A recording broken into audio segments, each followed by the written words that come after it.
প্রবাসী সিলেট কমিউনিটির অন্যতম সংগঠন সিলেট সদর দক্ষিণ সুরমা অ্যাসোসিয়েশন অব মিশিগানের নতুন কার্যকরী কমিটির অভিষেক অনুষ্ঠিত হয়েছে।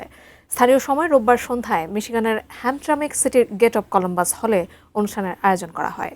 অনুষ্ঠানে প্রথম পর্বে সভাপতিত্ব করেন সদ্য বিদায়ী সভাপতি আব্দুল জব্বার বশির। সাবেক সাধারণ সম্পাদক খালেদ আহমেদ রাহিনের সঞ্চালনায় স্বাগত বক্তব্য দেন Hamtramck city councilman Naim Chowdhury.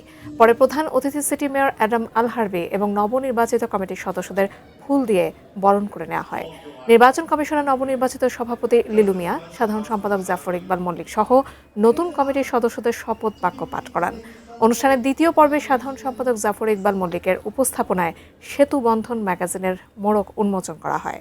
অনুষ্ঠানে স্টেট সিনেটর স্টেফেনি চ্যাং, মেয়র অ্যাডাম আল হারবি, সাবেক councilman Shahab Ahmed Sumin, state representative প্রার্থী সীমা আহমেদ, হ্যামট্রামিক পুলিশের বিভাগের প্রধান এবং সিটি অ্যাটর্নি শুভেচ্ছা বক্তব্য দেন।